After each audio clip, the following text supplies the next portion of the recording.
there's a four-part understanding of how consciousness grows. What the measurement of our individual expansion is the attitudes we hold toward the world and the ideas that we hold about where our happiness comes from.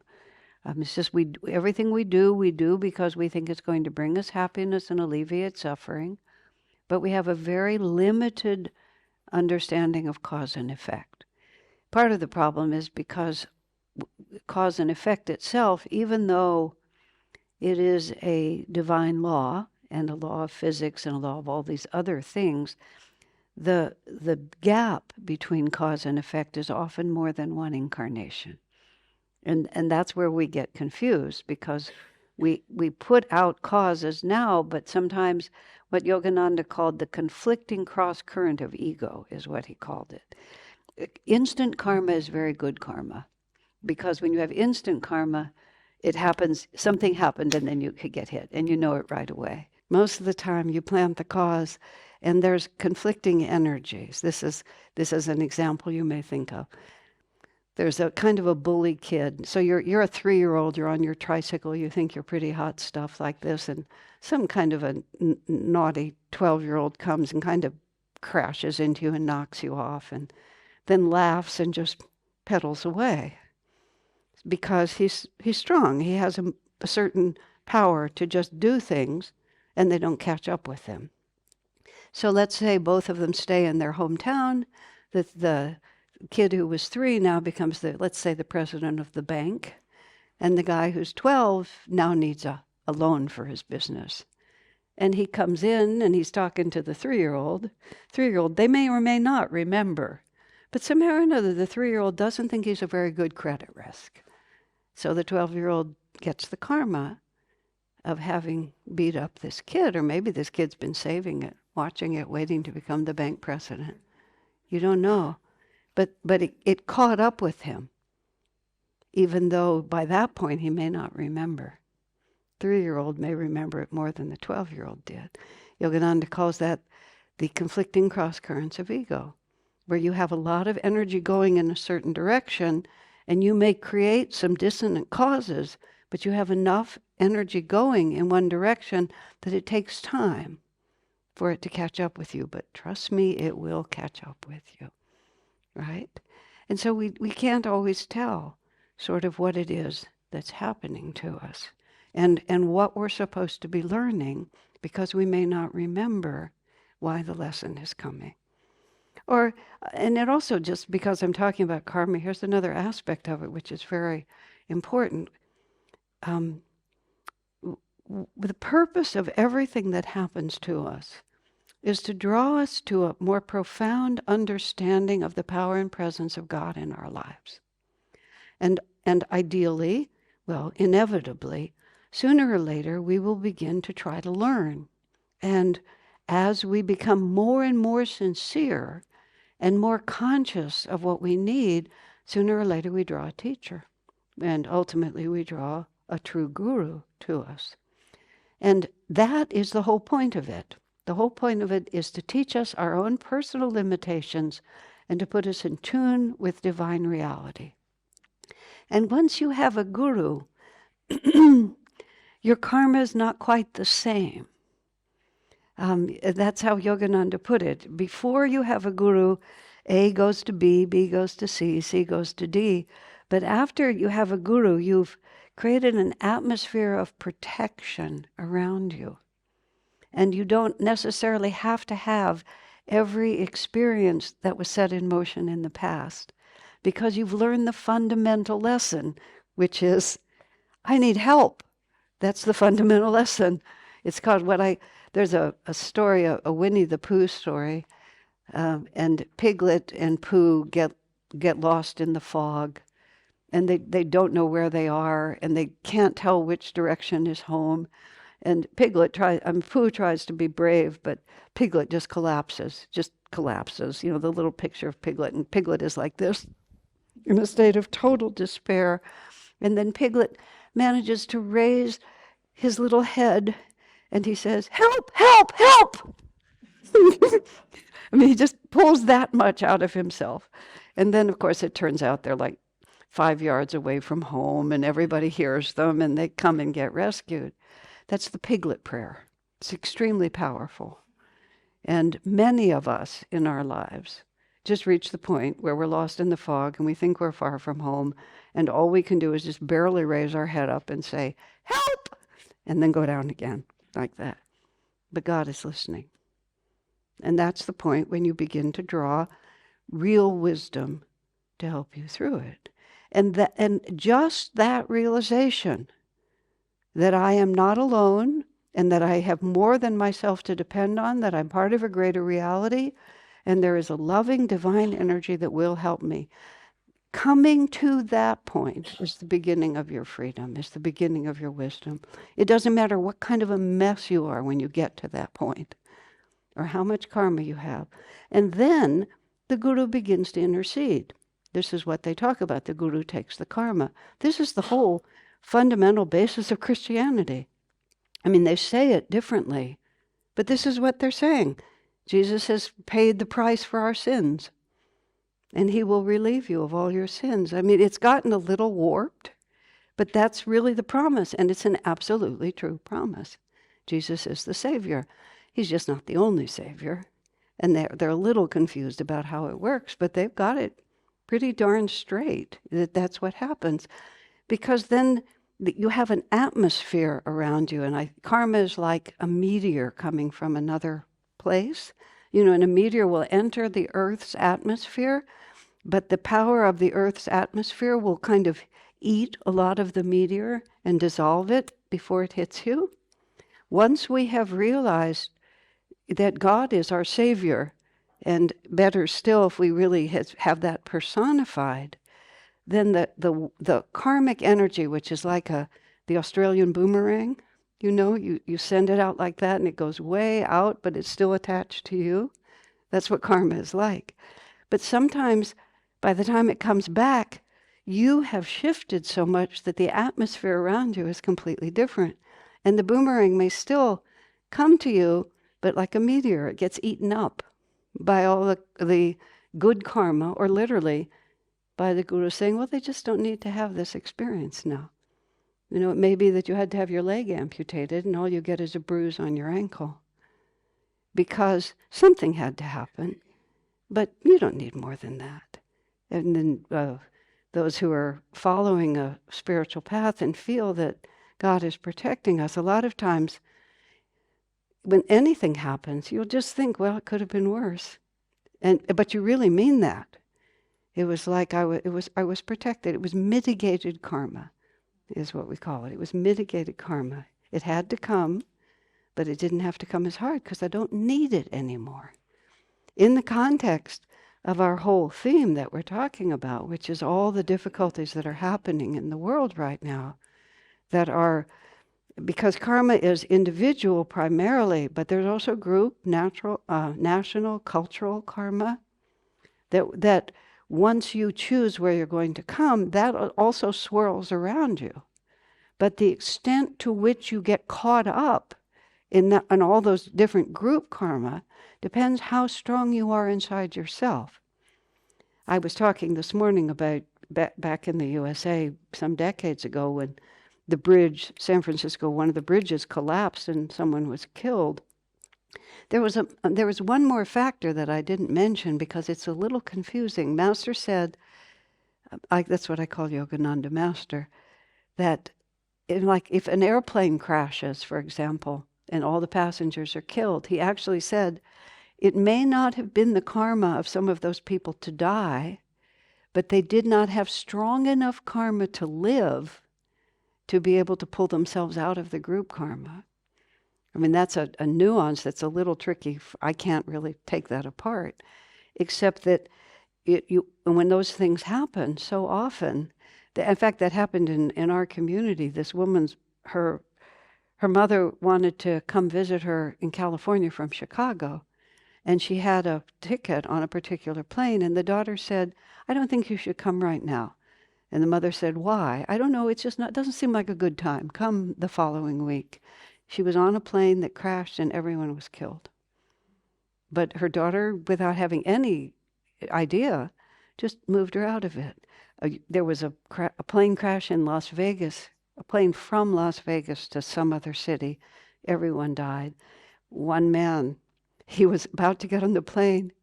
He thought he felt really lucky. All of a sudden, he felt really lucky, so he went back to the casino. I mean, he was at the airport. He went back to the casino. But he was lucky, but not, I don't know if he won money or not, I never heard. But those things happen because your personal karma is too strong. So the other karma is coming towards you, but your personal karma is so strong that something will happen, it'll move you out of the way. Which, when we're talking now about earth changes and social changes and political changes, what is the point of the lesson? The point of the lesson, Yogananda said repeatedly, Mother Mary says repeatedly, we've just forgotten God. We've just become so arrogant as humanity. We don't have to honor the planet. We don't have to respect each other. We don't have to think in terms of balance. How much is enough? Everybody's collectively, not us, but the collective mood is just to take. And it's not a very good energy. And it's creating a certain group karma that has to be balanced sooner or later. But not necessarily by us, if we've already learned what it's there to teach us. So these are all very important factors, yes. How does that work in collecting, for example? I just say the last phrase. With the war? Yes, absolutely. You could take a plane and be. But that's simply the group karma. We chose to incarnate on a planet that is incredibly insecure. And we did it not because, some of us are here because we need the suffering that's going to impose, because the suffering that's going to impose is going to teach us things that we couldn't learn any other way. Or we're here because we're here to be part of the solution, to be a little bit ahead of the problem. It's impossible to say, but it is not an accident. And see, the trouble with karma, the really hard part about karma, is that if it's true anywhere, it has to be true everywhere. It can't be that cause and effect is always there except when it's not. And so, and this is why, even though I passionately explain all this, is that if you don't want to believe it, don't believe it. When people ask Swami, do you need a guru? He said, does a person have to have a guru? He says, not if you don't think so. Meaning, like, if you don't think that you need it, I'm not going to tell you need it. If you want to believe that there is a balanced, intelligent, upward-moving reality to this world, because it's a very hard teaching. Karma is an extremely hard teaching because it's seamless. And every time I bring it up, before you ask, what about the suffering children in Sudan, in Ukraine, in Darfur? And that's a good question, because we don't want it. We don't want it to be without mercy. We don't want it to be random and cruel. But if there is such a thing as reincarnation, if there is such a thing as consciousness between our lives, if there is a guiding principle, then you're right where you're supposed to be. And we think challenge is punishment. Challenge is not punishment. Challenge is an opportunity. What don't I understand that I need to understand before I'm going to be free? Yeah, and war is one of the big group karmas, and Yogananda said there would be more war. He said there would be nuclear. Well, he didn't say nuclear, actually, but of course that's what it will be, because there's so much conflict on our planet right now. I've talked about this several times, but people are stuck in this, my way is the only way, and they are just imposing it. But we're the future. We are a rising age. It's necessary for me to say, the age we're getting into is a little better than the one we've been in, but don't count on it being too great. Because we're in the second Dwapara, the age of energy, but in energy, it's even more insecure and more dangerous, because they can kill you thousands of miles away with a drone. They don't even have to walk out there with a sword in their hand anymore. But it won't hit you unless it's for your benefit. It's hard teaching, very hard teaching. Fair enough?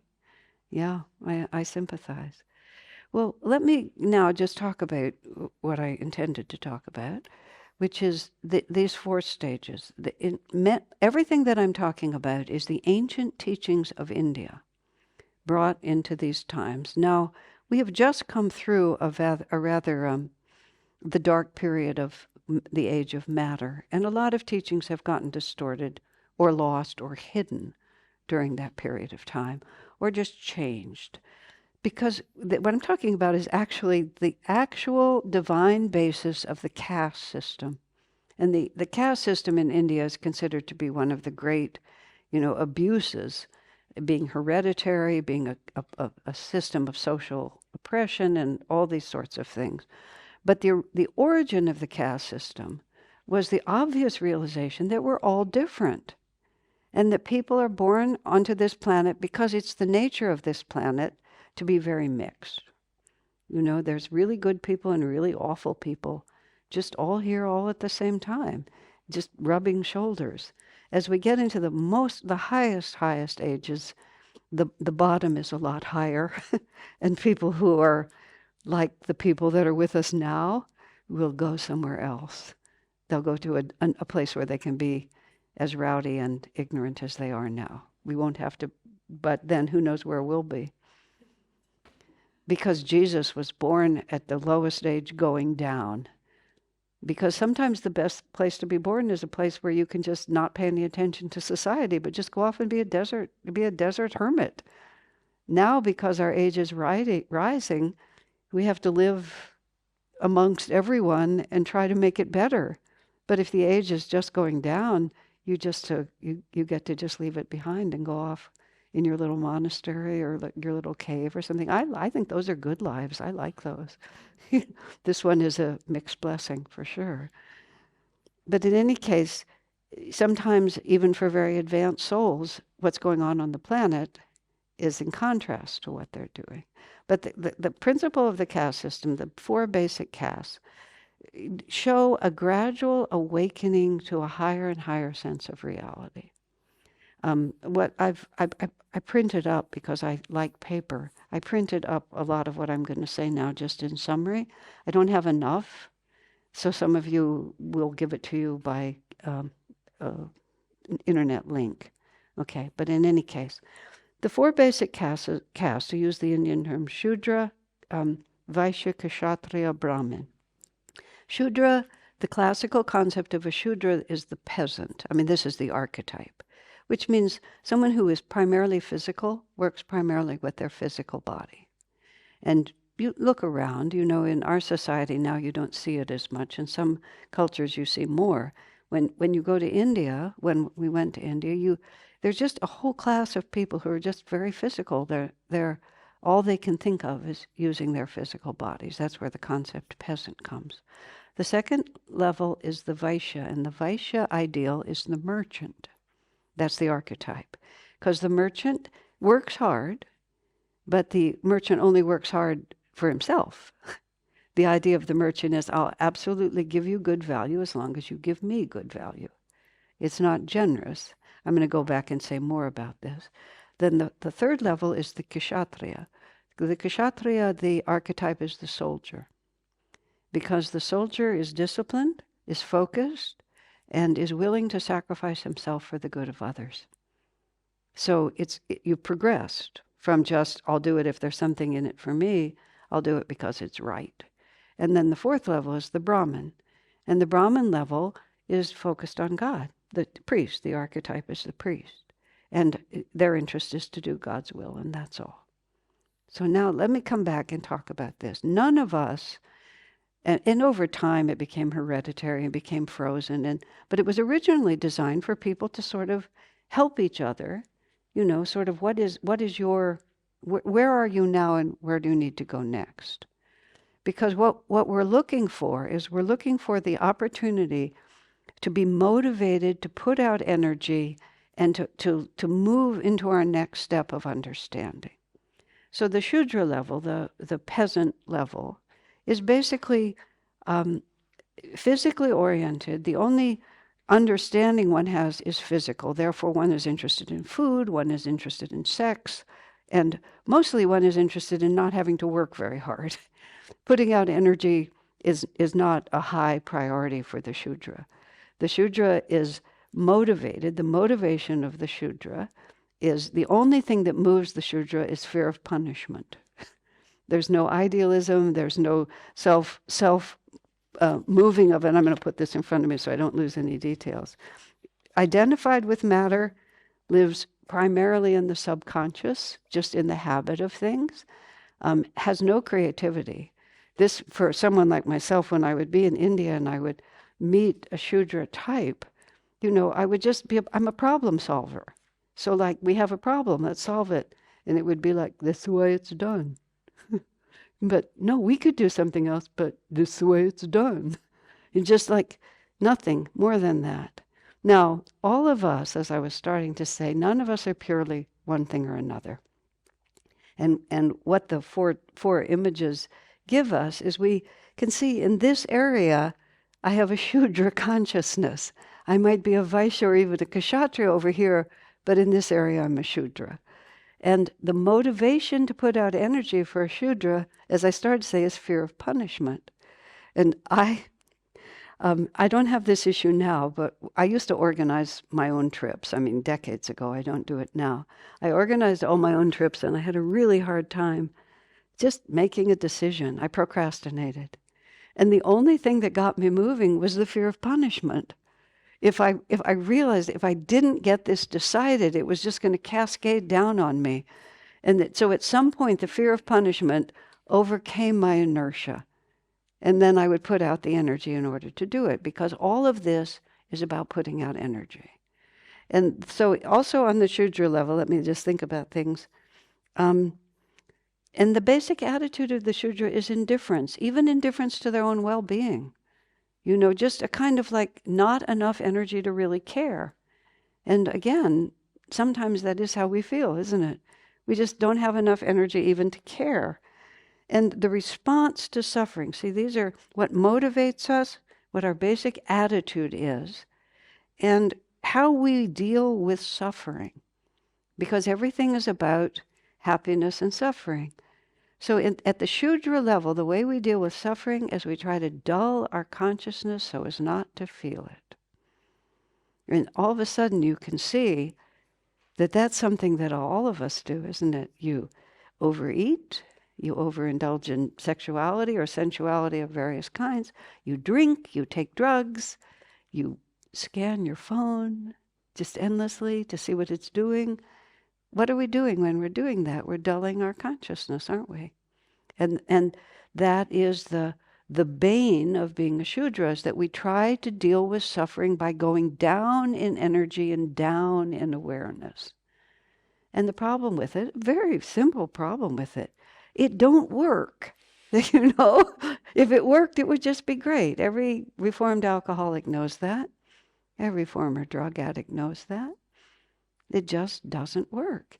If it worked, it would be just fantastic. Okay, so what happens is that we gradually discover that it doesn't work. Whatever we're using that we think, or we just go into denial. My husband is not an alcoholic. We just say that. I am not a narcissist. I don't have anorexia. Whatever it might be, we just say it isn't true until the truth catches up with us. And then we begin to just sort of imagine a slightly better world. And then by accident, we discover that if instead of dulling our consciousness, we put out a little more energy, we get something for ourselves. So where you go from being a Shudra is you gradually become a Vaishya. You gradually become, I'm perfectly willing to do it if there's something in it for me. And the basic attitude of life is, what's in it for me? And just one more thing, your relationships also. At the Shudra level, your relationships are parasitic, which is you're always just trying, what can I get? How much can I get and how little can I give? So again, you see these things creep in. to other ways, even if we're very refined, in certain ways we still may have Shudra attitudes in certain circumstances, solving our suffering by dulling our consciousness, and that if you give to me, that's a good relationship as far as I can see. How much can I get? But then we realize that if we put out a little more energy, and you see this is all about energy and about attitude to the world, that we come into the Vaishya level, and then a little bit of mental power begins to come in.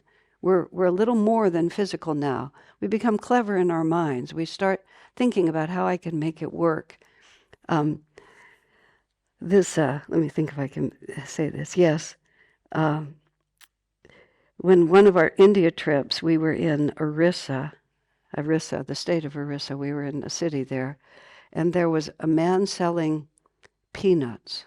And he had sort of a table where he sold peanuts from, and he was on his table, and he was crouched, as Indian people learn to do without furniture, that he was just crouched there.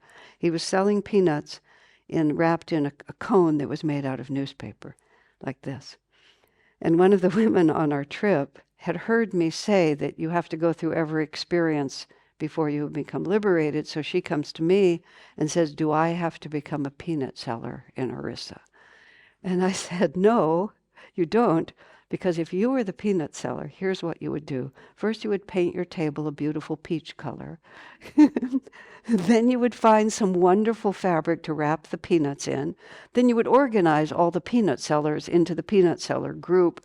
In other words, you already put out so much more energy than the peanut seller puts out that you couldn't possibly do it, because you're past that level. That's how you can measure it. So when you're at the Vaishya level, you have more creativity, you get more active. Your motivation, your basic motivation now is not fear of punishment, but it's personal gain. So instead of just thinking about bad things happening to you, you start thinking about the good things that happen to you if you put out the energy. But your basic attitude is, what about me? Looking out for number one, so to speak. Now, the interesting, and in your relationships, it becomes symbiotic, which is, I'm perfectly willing to give to you as long as you give to me. So we keep lists of who does the chores, and if you have to do your chores, and if your chores are a little less than mine, then that's not good, and we split the expenses right down the middle. Just everything is, you're put out the energy, but because you're always measuring. You're always measuring what you're getting back, and if you don't get anything back, you don't put anything out. You're not motivated by ideals, you're motivated by self-interest. And the response to suffering is, now this is where it becomes important. Shudra's response to suffering is to dull your consciousness. Vaishya's response to suffering is, if I can control the world around me, then everything's going to be better for me. Okay? So we start using our energy to make the people around you do what you want to do, to make your money is exactly right, your house is exactly right, your position is exactly right. I suffer because the world out there is doing something to me. And so if I can control the world around me, then I'm going to be better. But the problem with that one also is it don't work. Because the world around us has this incredibly annoying habit of doing what it wants. And it's utterly changeable. You can't freeze it. And then let's get more subtle. Somebody else starts a war on the place where you have your little farm, or Mother Earth has an earthquake, or drought, or something like that. So we've gotten out of being a Shudra, where we're just indifferent, we're not thinking about ourselves, and we just go dull. Now we're willing to put out energy, but all that energy is because we think this is what the problem is. So again, you think about yourself. What areas of your life do you think, if I just put out a little more energy to fix it out there, then it's going to be okay? But now we're moving, we're creative, we're aware enough to even assess our own position. And then we spend lots of incarnations trying to avoid suffering by making the world conform to what we want. How's that working out for you? Not so good. Not because you're not trying. And there's a lot of, quote, New Age teaching that just tells you that you can control it. I mean, a few decades ago, I used to get what I called refugees from the New Age, because they would come and they would tell me, I tried to heal myself. I tried to get $1 million. I tried to manifest this and manifest that, but I couldn't. I'm a failure. I said, no, it's a false teaching. What can I say? Yes, of course, to a point, when you put out energy, you can make things happen, but you are not in charge. See, that's what's wrong now. And even in the sector, so to speak, that I move in, without God, if it's just about us, we're just failing at a higher, more slightly refined level. But it's still incorrect. And it is one of the fundamental things that's messing up our planet right now. I can get what I want, but it's just the second of the four castes. And it's true if that's what you need to learn to put out energy, but then you hit the wall on that, like you hit the wall on everything else. And you begin to realize that I'm the one who's internally suffering. So maybe the issue is not outside of me, maybe the issue is inside of me. And that's when you move into the kshatriya level. And the archetype being a soldier is not that you pick up your sword and you go, bash all of those people. You can do that as a Vaishya, that's fine. You can go bash them and then they just reincarnate and come and bash you. So what good does it do? But you suddenly realize that the real battle is inside with my own feelings. And that this is the point at which principles and ideals begin to enter. And this is also one of the errors that people make, that they try to persuade Vaishyas and Shudras to act from principle. And the Vaishyas and the Shudras are not even thinking in terms of principle.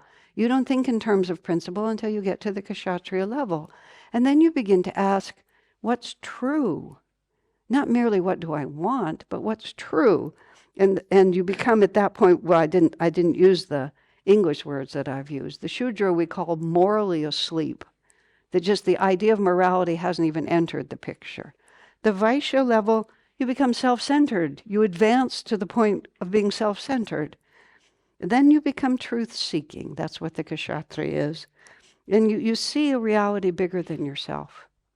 And you begin to discover, and a Vaishya will discover this accidentally. A friend of mine was very well-to-do, and his business was automobiles. And it was so sweet. I loved this. He started giving me cars every once in a while. Usually, well, actually always, not new cars. He didn't advance to the point of ever giving me a new car. But he gave me several used cars, the second one being better than the first one. But it was like, and he said almost incredulously, it feels good to give the car to you. Like he was a very successful Vaishya, and he accidentally discovered that being generous also was nice. It wasn't just making a profit, it was being generous. And because he had enough, he noticed. He was a very sweet man, but I thought that was so adorable, with almost like with surprise. It feels good for me to give you this car, which, cost him nothing to give it to me. But nonetheless, there it was. And that's what begins to happen. You have enough energy and enough generosity that you actually begin to discover, if I think about more than just myself, I get happier. I'm part of a greater reality. You see how the progression goes? And so then you begin to ask bigger questions. And the battle begins to become with your own limitation, because you've begun to discover the more I expand, the happier I become. And the response to suffering becomes, I don't have to change the world, I just have to change myself. And if we've begun to think about our relationship to a greater reality, our relationship to God, we think more about, how can I even be more selfless, forget myself? Because that begins to be the principle that really moves you. And your relationships then are generous. Your relationships are serviceful. How can I help you? And bear in mind, we carry the Shudra, the morally asleep, and we carry the self-centered one with us. But when we get to be a truth seeker, we have a pole star all of a sudden. We're beginning to be able to tell that what is really right and what is really wrong, and that suffering can be alleviated if I live according to principle. And it's not what you're doing. that causes me pain.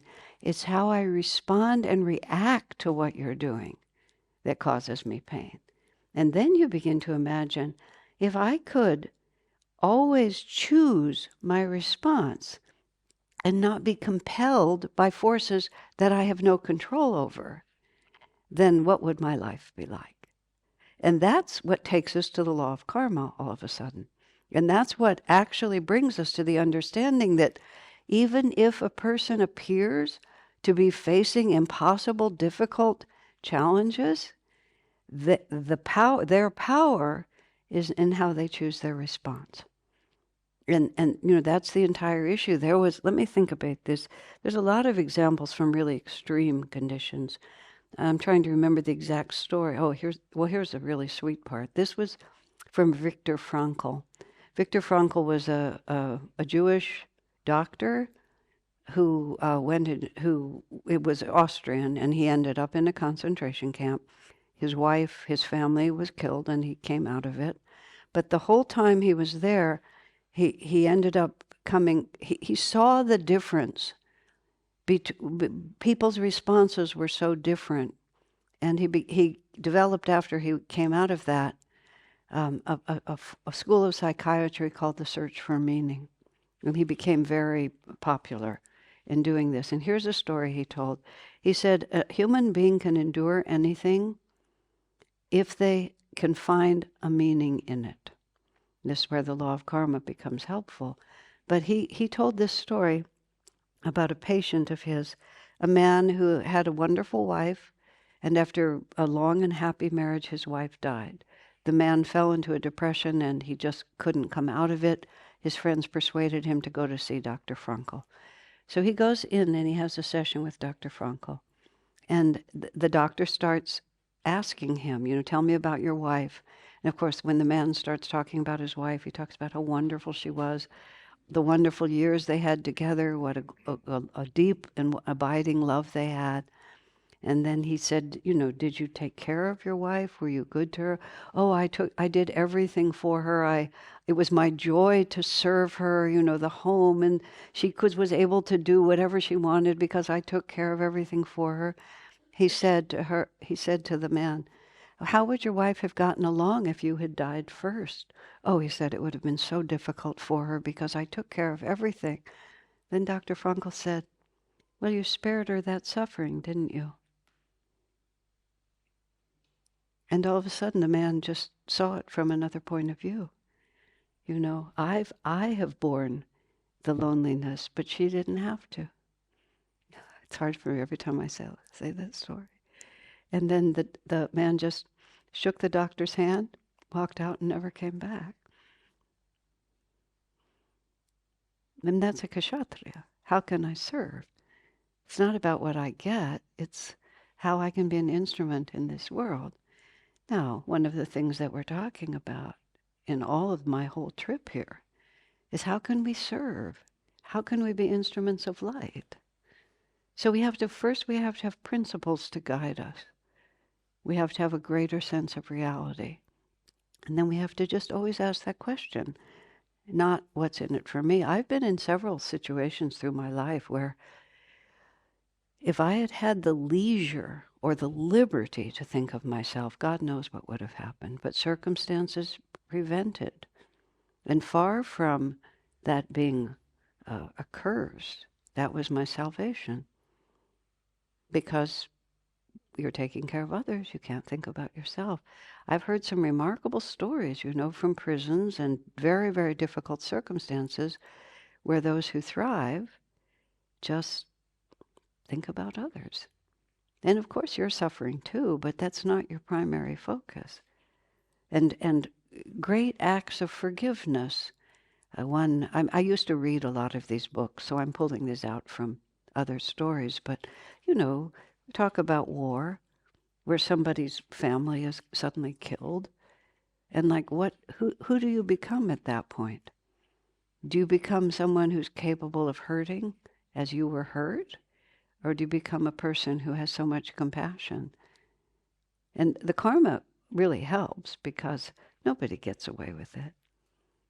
If they manage to get away with it now, they're just driving their bicycle really fast, but the karma's chasing them. I mean, I see a lot of in the news, nothing personal, but I see it in the news all the time.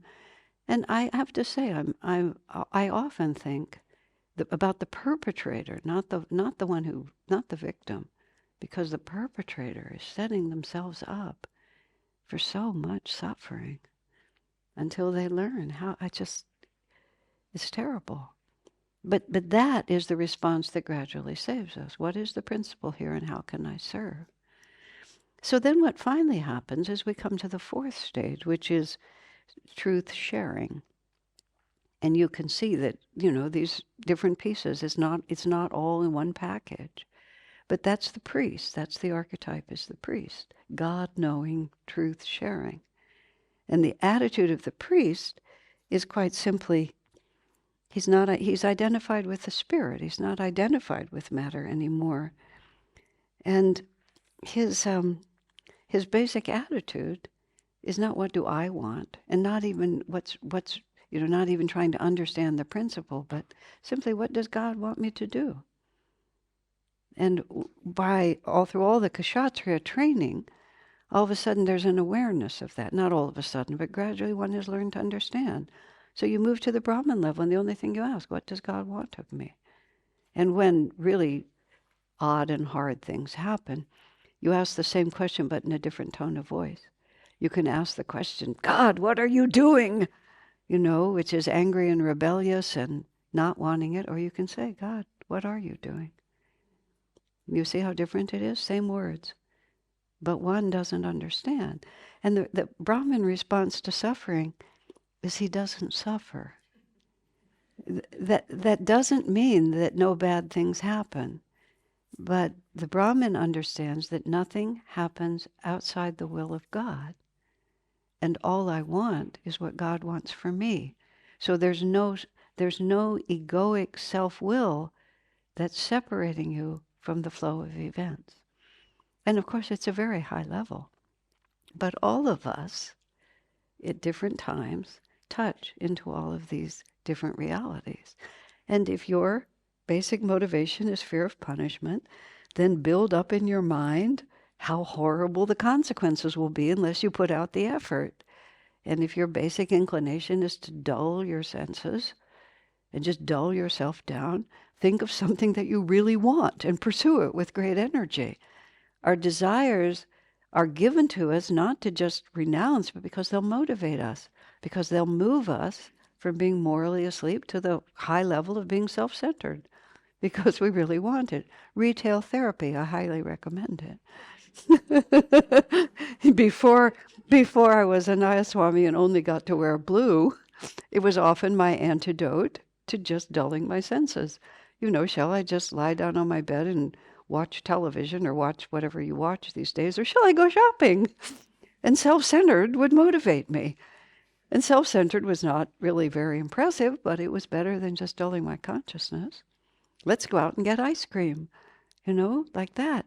So when you really have this, and I'll give you the pieces of paper or the link to it, when you really have this, you can tell hour by hour, like, where am I on this scale, and what will move me up the scale? Because a lot of times what God wants is really not of interest. It's only what I want will move me, but that will move me. And then when I'm out shopping with my friends, I might buy something for somebody else. Whoa, moved all the way up to Kshatriya for a minute there.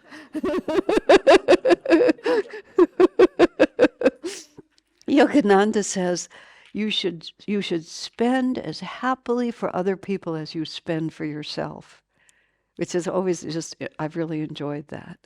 And you practice it. Swami talks himself about this beautiful statue that he saw when he was in Israel, or wherever he was in some country. And it was so beautiful, he really wanted it. But then he thought he would buy it and have the pleasure of owning it, but then he would give it to someone else.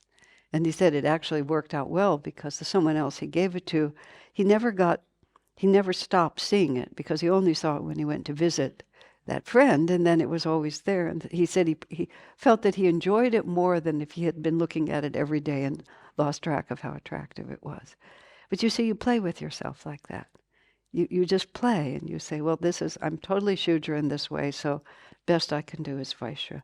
If I finish writing this page I'm supposed to do, if I finish making these plans, then I'll have the ice cream. I can't have the ice cream until after I do it. I'll get a reward, and then I'll do it, or I'll be terrified if I don't. Does that make sense? Is that helpful? Do we have any? Oh my goodness, I just eat the time. Let me just hold this for a second. So we've been a little more than an hour. Is there any question before we take a short break here? Listen, this is so helpful if you're a parent, a teacher, or in any way have responsibility for people. Okay, the question is, what if you have people in your own family and their frame of reference is different than yours? I'll tell you a specific story. This actually was the same little boy last night who was talking about his socks, who really knew where his socks were, those of you who were there. Okay, Swami Kriyananda wanted to take some family portraits of many of the families in our community, and that family, they had 3 children, the youngest was a boy and 2 girls. And so he came over and, the mother was very pleased. We're going to have all these family portraits. So everybody's ready except the little boy who was about 4 or 5, maybe. He was under the bed and he refused to come out. He just would not come out. Mother's very embarrassed. She's down there trying to persuade him out. Swami Kriyananda's there with the camera equipment. It's all ready. He will not come out from under the bed. Swami leans down and he says, if you let me take your picture, I have some chocolate from Switzerland that I'll give you. And he immediately came out. He gave him the chocolate and he was, perfectly happy to have his picture taken. The mother had been trying to motivate him by idealism, but he was not an idealistic child. So she started paying him to be good. And he was very interested in money. And so she paid him to be good. And he was very, very good as long as you paid him to be good. And then he started realizing that it was fun to be good. But he would never have realized it if she hadn't paid him. I was visiting a family in another country too, and there were 2 children in the family, and the father was saying that one of the children is really interested in money, and he had a certain talent for certain things he could do, but he kept not doing them. I said, pay him to do it. And so he started paying him to follow his own talent. I'm being a little obscure because I don't want to, but he started paying him to be creative, to produce positive things. I said, and pay him more if he does better work. So we started paying him. The kid starts doing it, gets off his phone and starts being a creative, active child. And then he's developing his talent. But if you say to him, do it because God wants you to, well, they won't care. If you even tell them because it'll make mommy happy, they don't care. If you figure out what's motivating them and where they're going, and your employees, your friends, and when you talk to someone, see, this is what social reformers make a mistake. They think they'll go to the manufacturer of the poisonous pesticide and appeal to him for the good of the planet. He doesn't care about the good of the planet. If he doesn't make the pesticide, someone else will, and he'll get all the profit. You have to figure out what is really moving them. And idealistic people talk often to people who have no idealism and are surprised they don't get anywhere. What motivates them? Figure it out. What's their self-interest? Or what's the punishment? And see how you could move it. So it's not just yourself. This just makes you much more effective. So if you have children or husbands or in-laws or whatever, or wives, think about, and it's not merely that you're manipulating them. You're actually helping them to raise their energy, to have experiences which will teach them. And what you want to get them away from is low energy moving to high energy. That's what we were talking about this morning. Does that make sense? The question is, I'd like to have a deeper spiritual life, but I don't quite know where to look or where to turn because it's not clear to me where I should go. In the Bible, Jesus was pretty smart about a lot of what he wrote. And his disciples got it down. They said, how can you tell, this is not quite the question, but close to it. How can you tell a good prophet from a bad prophet? And they said, a good tree gives good fruit, and a bad tree gives bad fruit. So many of the masters are off the planet. You can't meet them. And even if you can't always tell, because as Swami said, you can't tell if the guru has succeeded in what he intended, because you don't always know what he intended, because of the frame is too big for us. But if you meet people who are doing something and you like who they are, and they look like people that you'd like to be. One of the reasons that I like not to travel alone is because if it's just me, people will think it's just me.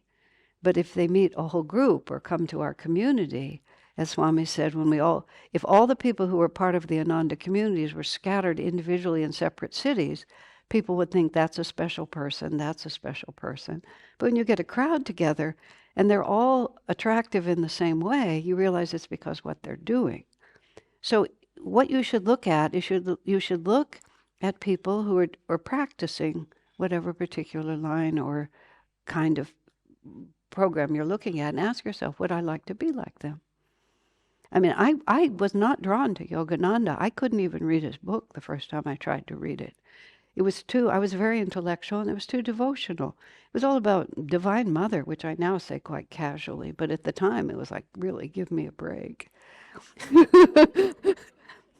But then I met Swami Kriyananda, and he was so exactly what I wanted to be that I went and I opened up Yogananda's book, and I loved it. I mean, the same book. And I hadn't really changed much, but I'd begun to get attuned with it.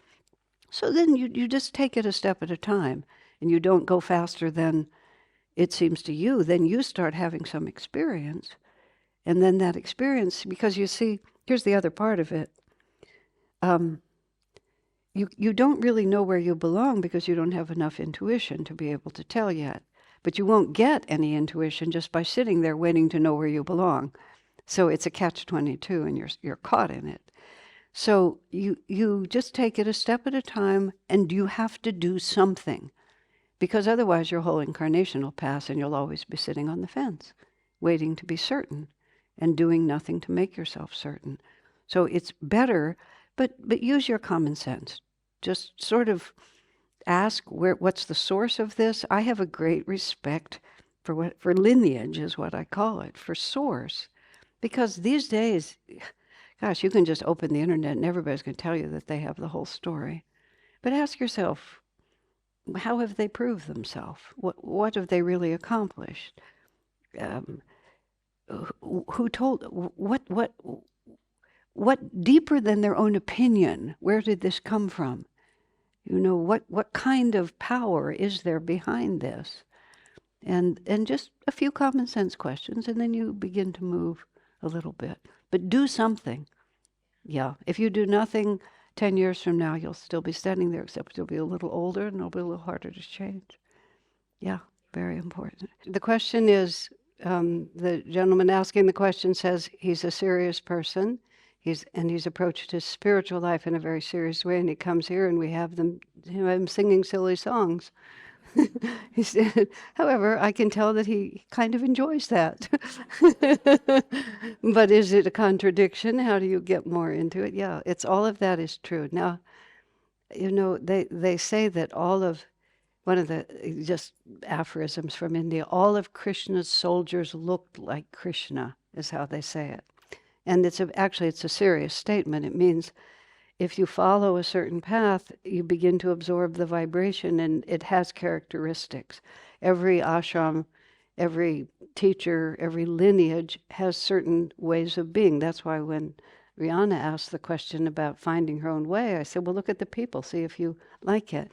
I've been to a number of different ashrams, and they all have different feelings about them. And some of them are grown-ups, much more serious grown-ups. And some of them are basically in black and white, and some of them are in technicolor.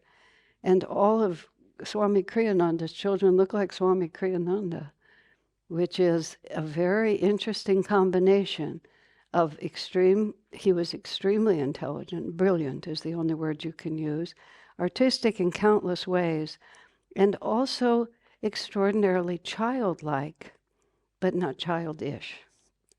And even went so far, I'm actually writing another book about him now, and I have all these, it's just everything else that hasn't appeared in the other two books that I've written. And there was this, someone gave him a little statue of a little boy praying like this. And it was a quality statue, but it was very sentimental. And I looked at it and I thought, this is not going to last long in his house. But instead, he put it like in a very prominent place, and it stayed right in the center of the mantelpiece for his whole life, actually. It disappeared before he died. I'm not sure where it went, because I wanted it. Somebody else got there first. But it was given to him just by a woman who knew him, who said, I saw this and it reminded me of you, which that would be not anything that any of us would have thought. He was so, especially at the end of his life, he was just so impressive. This little sentimental statue of a little praying boy. And Swami's response was, that was very intuitive of her, because that's how I always see myself. That's how he said it. Now, partly he was a disciple of a great master. Listen, I was with Swami in Hawaii. Another woman and I, we were helping the final editing of his autobiography. And we just needed a break, so we decided to take a boat ride, because we were in Hawaii, go off on the ocean. And I called up to get the tickets. She said, how many adults, how many children? Really, I was 30 at the time, so was the other lady. I wanted to say 1 adult, 2 children. But I was pretty sure when the 2 30-year-old women tried to get on the boat with a half-price ticket, they weren't going to take it. But I really felt like I was lying to say that there were 3 adults. Because there were not 3 adults. There was 1 adult and 2 children. It was just the fact of the matter. But it was very interesting because Swamiji kept absolute humility, and he was so comfortable in himself and so comfortable in the enormous adulation that came to him, especially as the years went by, especially when he went to India, literally in India, where he lived a lot in the last decade. When he would give a public talk, they had to have a cordon of people like this holding the audience back so that he could get out of the auditorium, because otherwise people, they touch his feet and then they want to put their babies in his arms and bring their children up. And it just, in order for him to get out of the theater. And he was too enfeebled with age otherwise he probably would have just accepted it. But it never touched him, just never, because his own sense of himself, and I had never really thought about it, was just this little boy. Partly because be therefore like little children, for such are the kingdom of heaven. And also, when you really stand in front of the power of divinity, you feel like a child. You feel like a child for multiple reasons. You realize that all of this enormous attempt to be important is so ludicrous in the eyes of God. It just doesn't mean anything. And also you realize that this little thing that I call myself is just such a tiny part of the great ocean. It becomes comical to think of yourself as important. It's not merely that you have to discipline yourself, it just seems comical. And also, you just feel happier and less concerned about, I love to do Move All You Mountains because I love watching the audience. I get such a great, because some of you will start, Move All You Mountains. And then when you come to the sword of victory, so but then something happens. It always happens. And then pretty soon, most of the room is just as proud as I am of the sword of victory. Because why not? Now here's another aspect of it, though, which is also really important. Creation is so complicated. It's just so complicated. We got on an airplane, and the big airplane brought us over to here. We got to the big airport and the whole thing, and we drove around England, we drove and we saw all kinds of things we'd never seen. It's just so complicated that we think the Creator must be the most complicated of all. because anybody who could make this, it must be. But the complication is not the truth of it. The complication is the illusion of it. Because underneath it all, it's just one spirit. And within all of us, it's just one spirit. It looks all divided, but it's really just one source. And even as you meditate and begin to understand it philosophically, we live at the periphery, and we live at the extremes, and so we're always bouncing. It's the pendulum, like this. We're always thinking about ourselves in all these different ways, and so it stays complicated because we've moved away from the center. As we begin to develop spiritually and understand who we are, we move closer and closer into the center, and the pendulum swing is not so great. We become more even-minded. We become more accepting. We become less rebellious. Just as like I was talking about the caste. The Brahmin has no suffering because he just wants what is. So it actually gets more and more simple. And the complexity is created by our confusion, and the clearer we get, the simpler it gets. And so our happiness becomes simpler and more childlike, which is why as you get more interested in the path, you're not as interested in the story. You don't accumulate as many things. You don't have such a complex psychology. You don't have an interest in doing everything. You just get more and more simple. And then you become childlike, but not childish. Childish is quite different. Childlike is just this joyful, here it is, why not enjoy it? Kids are so funny because you give them a present and they're more interested in the box because nobody has told them that the box isn't important. It's our confused mind, but the box is fascinating. It opens and closes. It has all kinds of pieces to it. And that's how you become more joyful, as you become more and more childlike, and it's more natural to you to be childlike. That was the Hollywood people. You really just dress up in all those pretty colors and sing those happy songs? We do it all the time. And in their way, you had to be a little cynical and, just a little bit of this and the kind of energy. But they weren't happy. They were just playing. Anyway, that's how it works. And so Swami was like that. Swami was so delightfully funny and just everything. He could make joy out of anything, no matter where we were, no matter what we were doing. Can I actually get this across? No, it's too complicated. I'll skip it. But it's just like no matter how difficult the situation, he could just find a way. We laughed our way through a lot of troubles. When he had his, it's right, he had his hips replaced. He had one done, and then he had the other one done. And he wore, the first time, his hips were very degenerated from arthritis. He took a lot of karma on his body. It wasn't his karma, it was the whole story. But when he first got his first hip replaced and he could walk better, he wore a T-shirt that said, "Watch my smoke." And when he had both of them done, he had a T-shirt that said, "Hip, hip, hooray." They were given to him, but it was still, and he just wore it very proudly. Hip, hip, hooray. That's what I mean. He was very easy. All right. I'm here to fill myself up. I've been in a very hard season. I don't want to just be isolating myself. I want to be able to be strong and to give. So I want to go back to Swami Kriyananda for a minute. He had more troubles than you can imagine. I mean, it was just one trial. We had 12 years of litigation with this other group trying to just wipe us off the map.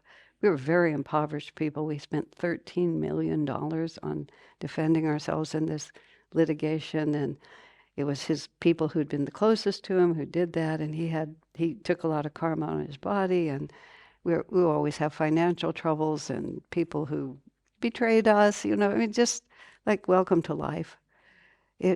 So to think, to be childish is to be happy because you think everything's going to be fine. Everybody's nice.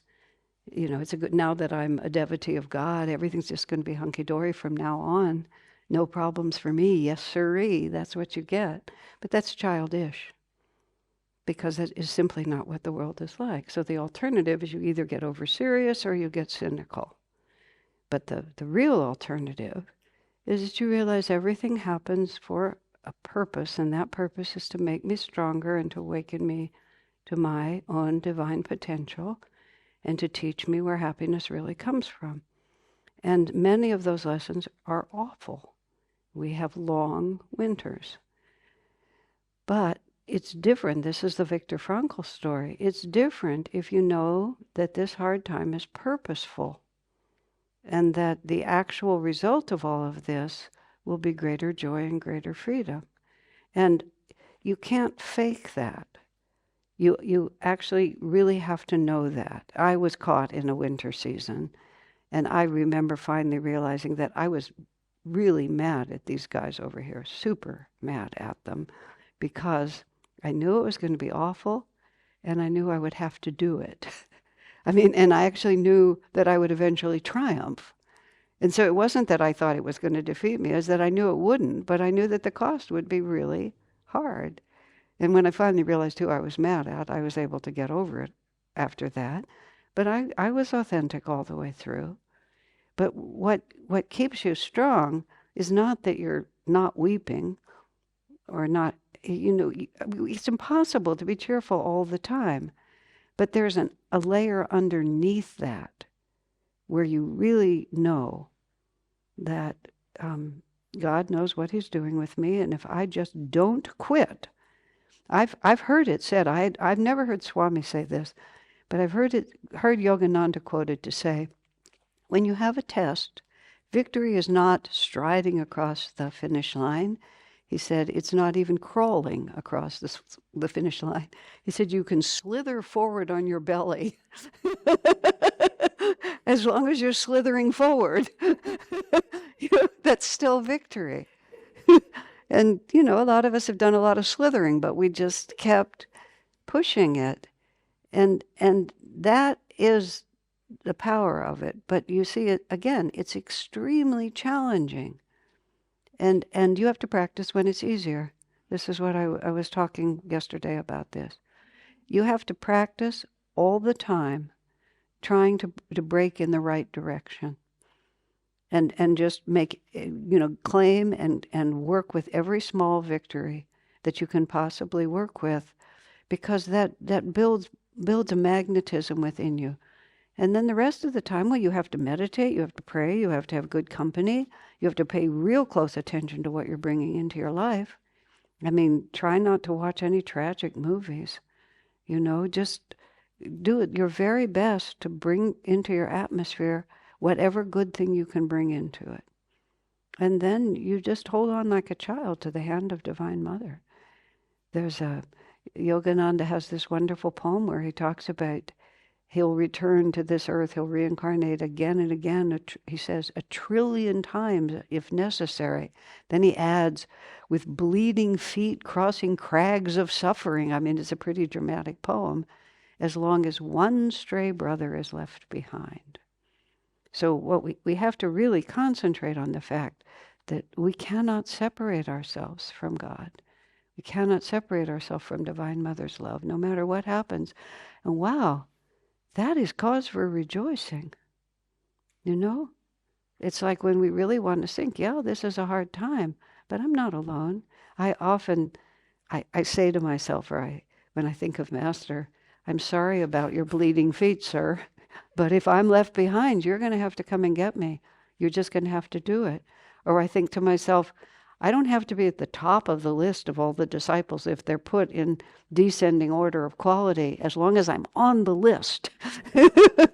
And I'm going to stay on the list. Master talked about one of his disciples who was very difficult. He said he was like a mouthful of hot molasses.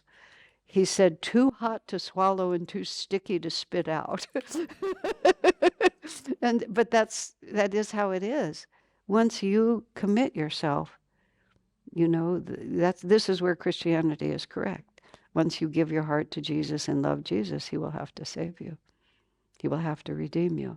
It's a fact. So what you need to do is we need to do all the time is just build that awareness. Just use every moment you get. Build that awareness. That is your real enemy. Doubt, lack of faith, lack of self-worth. That's the real enemy. That's the battle. Everything else is extra.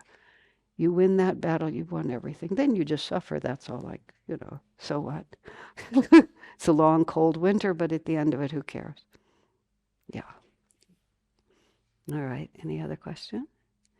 Swami Kriyananda said once, when I see people suffering, he said, I think how much greater then will be the joy when they realize how much God loves them. And so the suffering itself will make the redemption all that sweeter when it comes. Isn't that a nice way to think about it? It's a nice way to ease your heart when you see other people suffering as well as yourself.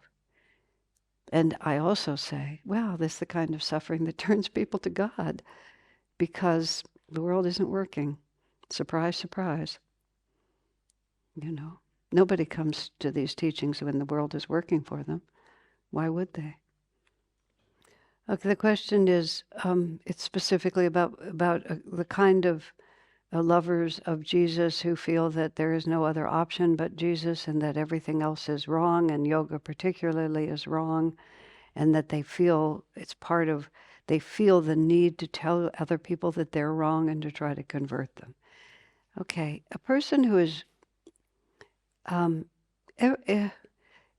we're all heading for the top of the mountain, but you can come at it from many sides, and depending on the shape of the mountain, how you get up and what it looks like is very different. The higher you get in terms of the more refined your understanding is, the more you begin to you see other paths. When you're way at the bottom, you don't even see other paths because you can't, because your perspective doesn't allow you. When you're at the top, you can begin to see more.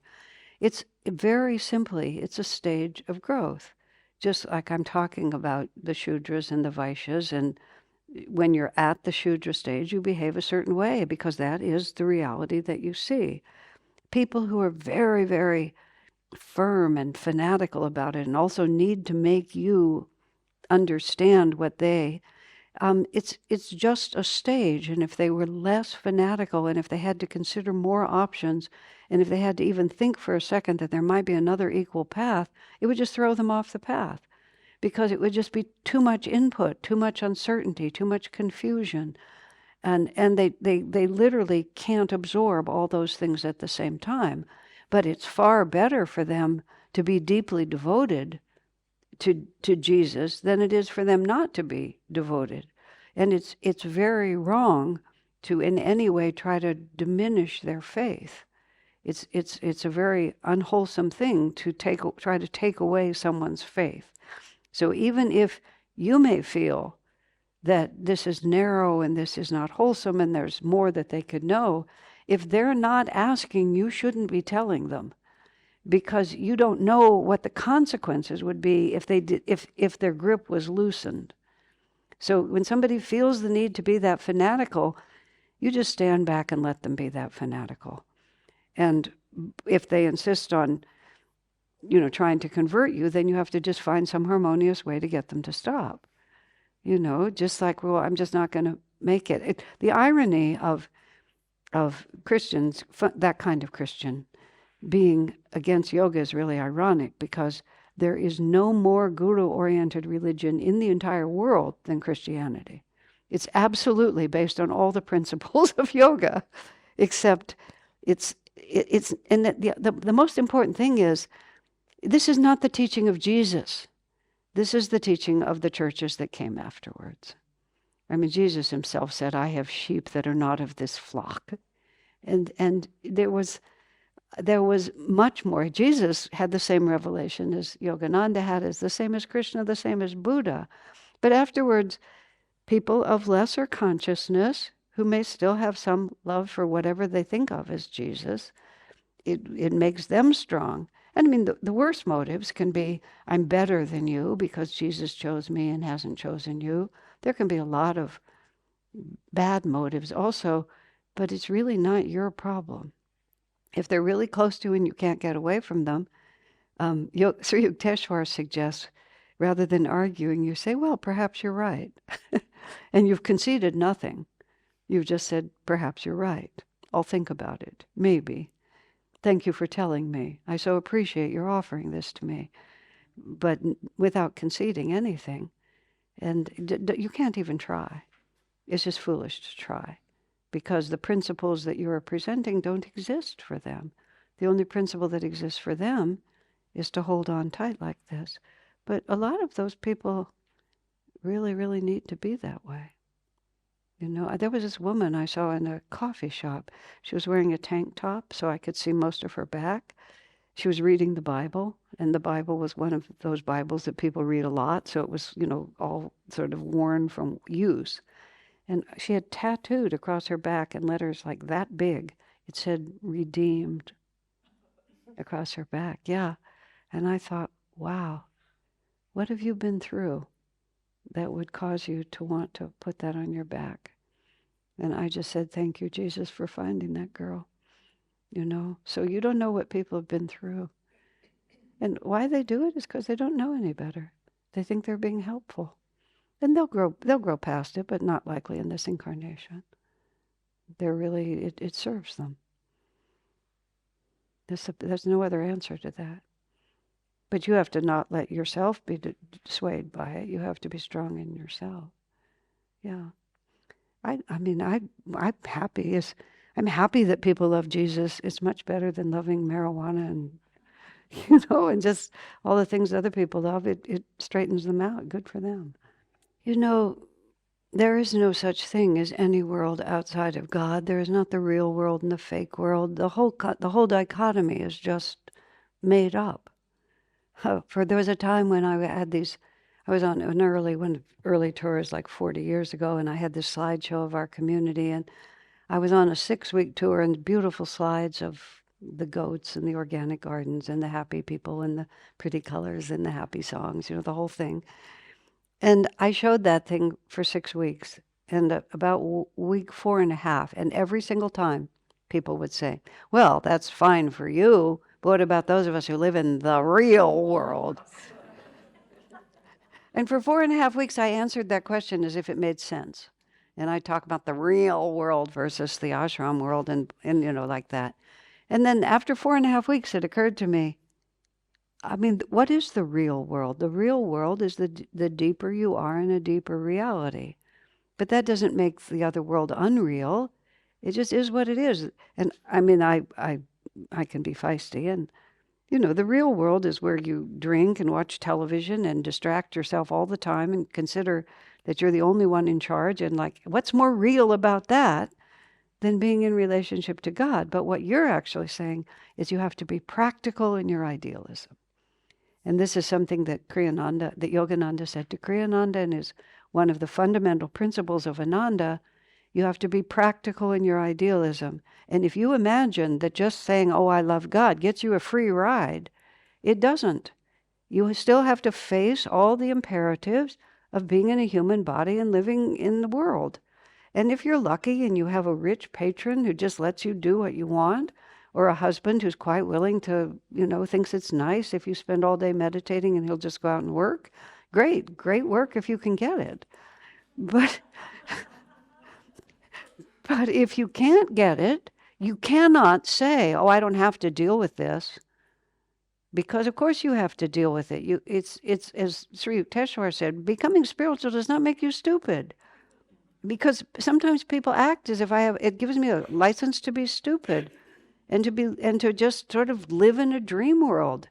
The devotee should be the most realistic, the most competent, the most capable of just looking life in its face and making a decision. Now, once you're doing that, you may make different decisions. You may decide you need less money. You may decide that you want to live in a simpler or a different, more harmonious way. You may make different decisions, but they still have to be practical. And if you are so advanced that you really know that God will take care of you, then that's a very practical decision. I remember, and this comes up often, this one woman had serious cancer. So she, was reading all these books about healing, and she came to Swami and she said, I'm not going to take the treatment. I'm going to cure myself by spiritual methods. And Swami said, do you have the discipline and concentration to do that? And she said, no, sir. because she didn't. She was a dreamer. She was really sick, and she really, if she wanted to live, she took treatments and lived about 7 years. It finally took her, but if she had not taken that treatment, she would have been gone in one. And it was important for her to live those 7 years. So just because it's possible doesn't mean that's what we need to do. We have to be practical. And we have these needs not because it's important for you to hold a job, but it's important for you to have the willpower and the discipline to do what's asked of you. And what we actually develop from being practical is we develop spiritual qualities, because we learn how to use our energy. We learn how to manifest things. We learn how to be positive and persistent. We learn to have courage.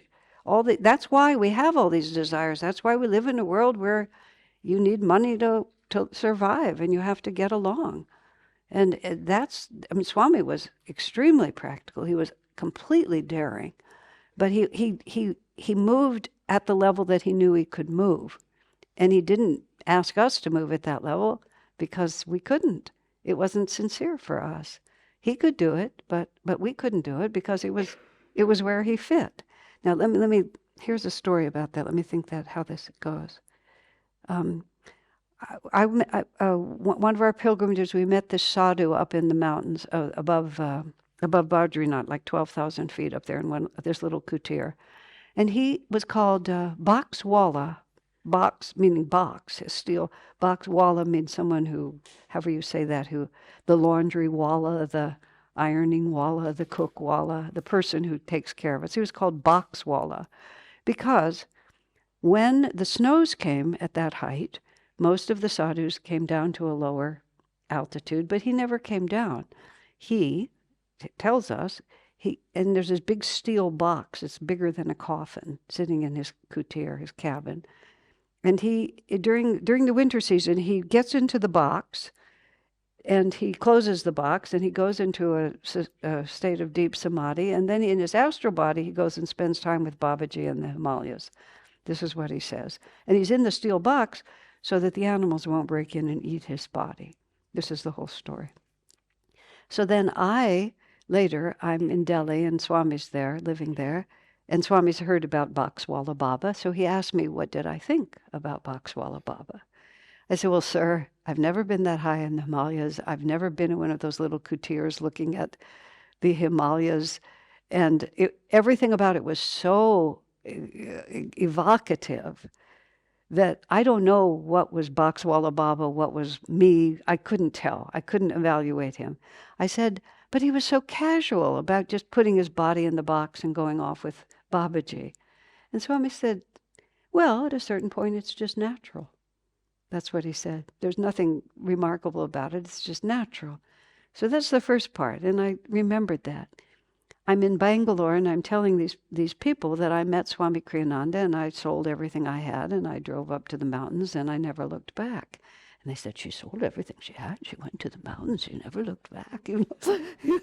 And I suddenly thought, at a certain point, that was just natural. There wasn't a piece of me that was even anxious on any level because it was the right karma for me. It was a very practical move on my part at that point.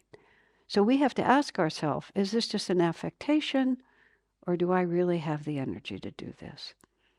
And so if your husband feels that you're not being fair, or whatever the details of that might be, you have to ask yourself whether you are being fair. And if you genuinely, in your heart of hearts, know that this is the natural, right way for me to be, and I'm not just taking advantage of his goodwill, or whatever the issues are, that's what you have to ask. You have to be practical in your idealism. Then you have to have a little bit of courage. Swami did amazingly daring things, but he was never reckless. When he bought the big property that was our community at that time, and it was a huge debt, there were all these things, he had a separate, much smaller piece of property that he put in his own name. And that's where he put his house. Because just in case this whole thing failed, all this property would be lost, but this property would be kept. It wasn't selfish. It was just we have a little protection over here. And many times when he did very daring things, he didn't risk everything. He always had a little something behind here, because otherwise it was presumptuous.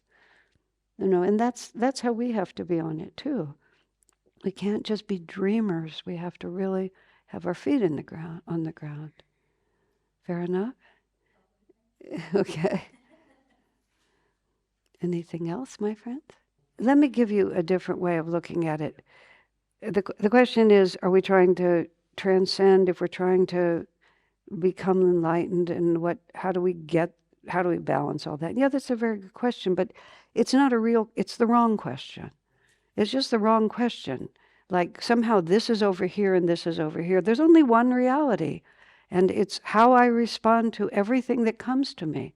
It's not like I can call this spiritual and this is not spiritual and this is ego and so I don't do that, and this is spiritual and I do that. That's just creating crazy complexity out of for no purpose. It just leaves you confused. You have to, here I am, this is what's in front of me. Someone asked Swami once, how can I tell if it's my karma to do it? He says, if you're standing there and it's in front of you, it's not hard. We make this a super hard question. I have to eat. I have to pay the rent. Do I have any money in the bank? Where can I get money to pay it? Unless, like Ramana Maharshi, you can just walk out of your house. He just walked out of his house. And he never looked back. But at a certain point, that was natural for him. And you try walking out of your house and see what happens. It's like you get hungry and you get cold for the most part. And you don't have the power. It's presumptuous to do that. Here's how Swami defined the worldly person versus the devotee. Okay, and the Bhagavad Gita says that what is day to the worldly man is night to the yogi. What is night to the worldly man is day to the yogi. Very scary, But Swami put it in a very different way. Worldly is to think that I alone am responsible for my destiny, and I always have to be ready to make it work. There's always this little bit of tension because I'm the one. And it's not so much how you relate to the world, it's how you relate to yourself. I'm always, because I'm in charge. And inherently, if you think you're in charge, you're scared to death all the time, because we know that we're puny and powerless, just all by myself. I've made so many dumb decisions, and I don't, it just happens, or the karma sweeps me away. That's the worldly mind. The worldly mind thinks that the material world is the real world. I have a material body. This is who I am. The devotee, and constantly has to be taking care of itself. The devotee realizes that I am part of an infinite fabric, and that everything is unfolding according to a divine pattern. But that does not make you passive, because your job then is to attune yourself to that pattern and cooperate with it. So what happens to people is, well, now I'm a devotee, and I just float around and whatever it might be. But you have to attune yourself to that pattern, and then you have to cooperate with that pattern, which takes the attunement takes enormous discipline, great concentration, and the cooperation takes every ounce of energy that you have. So it is not a low energy, but it's a different attitude. I'm part of all that is. And God loves me, and He has a plan for me, and I have to feel what that plan is. And when you get into that flow of energy, you still may have tension, but you don't have this fundamental existential fear, which is what the worldly man has, because he should have it, because it's true. He's about as vulnerable as just an ant, like that.